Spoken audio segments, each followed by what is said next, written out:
Beach FM, locals talking to locals. Beach FM, and great to welcome back to the radio Guy Burns, who of course is a member of the Paraparaumu Raumati Community Board. Guy, good morning.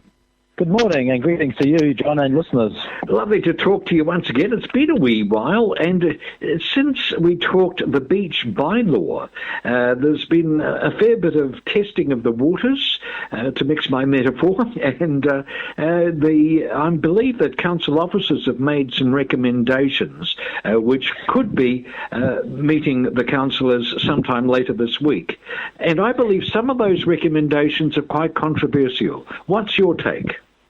Well, most certainly so, and I do wish the council officers had tested the waters and got it right, because what they're recommending is quite a blow to many residents. And to put it in a nutshell, it's about compliance and regulation. And what they're planning to do is to put in an electric gate at the boating club with television cameras, and also one at the Waikanai boating club with television cameras, and to restrict access to the beach there. And the other thing, which is totally off the radar, they're going to fence off an access point in North Manly Street. I'm not sure if you know what that is. Oh, it's exactly where it is. Yeah, they want to fence that off. And I've got the word out there in the weekend to people, and I had several phone calls already. People are totally upset. They know nothing about it. They don't know what's going on, and it's absolutely shocking. It's unbelievable, particularly the fact that when they did their survey, you might have heard about the survey they did a few months ago. Indeed. Well, what they found in their survey, 60% of people thought the current rules were okay, and there's no need for changes. So it's an absolute slap in the face for listening to what people are actually talking about and coming up with some ideas of their own.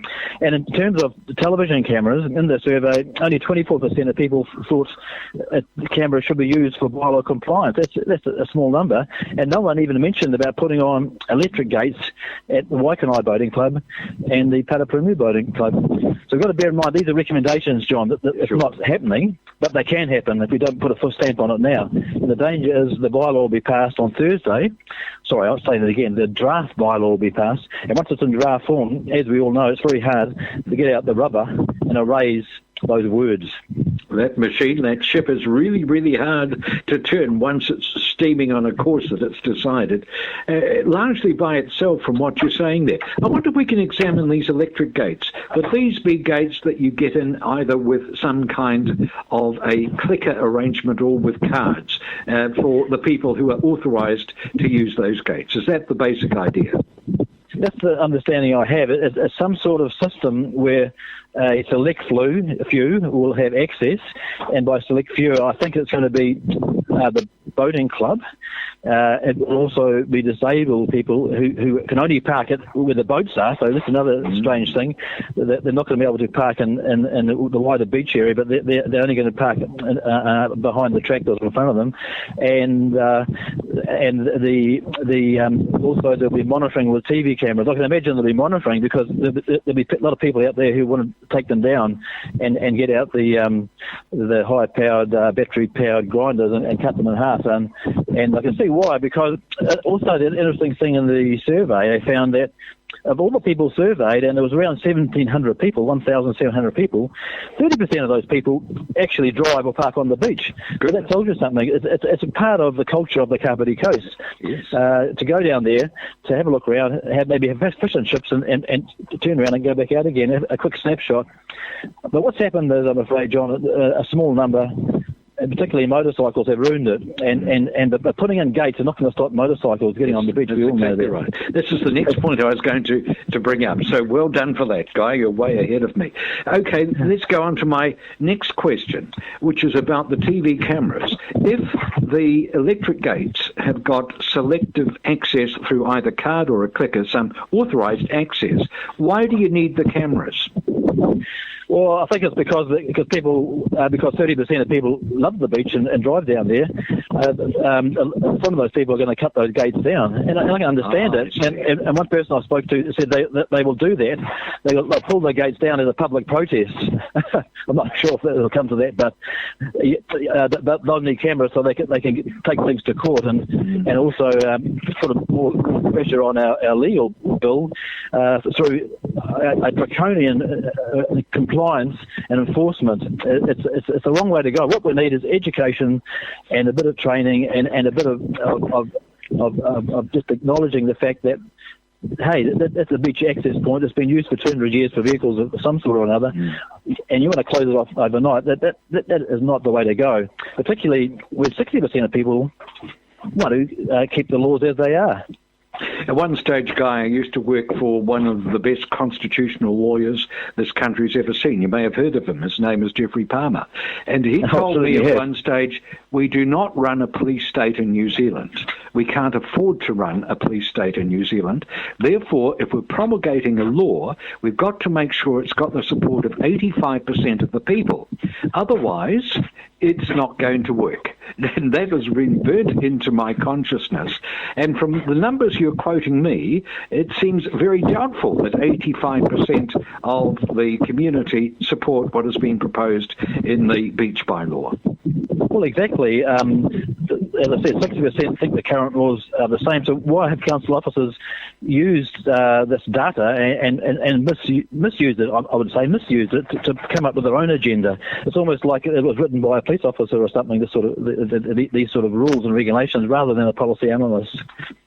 So that's very interesting. And the other thing that has been perplexing, I think, is that the lack of actual enforcement power of council officers on the beach. Basically, that has to come down to the police, who by and large have got other things to do, and we can certainly understand that. Do you think that the lack of enforcement power of the officers is the reason that they're putting up the fences, putting up the gates? I think that's part of it. I think there's pressure to have some sort of enforcement, and the police do go down there. But if they need to put a fine out for some young guy who's not very well off, the minimum is $750. So straight away, the police aren't so keen to do that because they also can see it's very draconian. But I must admit, in the new draft recommendations and bylaw, that they are recommending some changes there. So they want to bring the fine down to $150, which I think that's great, because there are hoons down there that do need to be warned about it.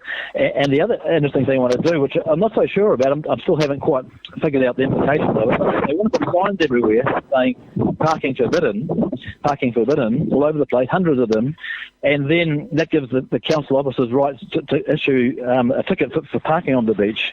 So it's a funny sort of thing they're throwing in there. I can see what they're trying to do, but who wants the beach that's full of signs? Because they're putting a sign up saying, check, this can't be parked past this point, and other signs, and it's going to...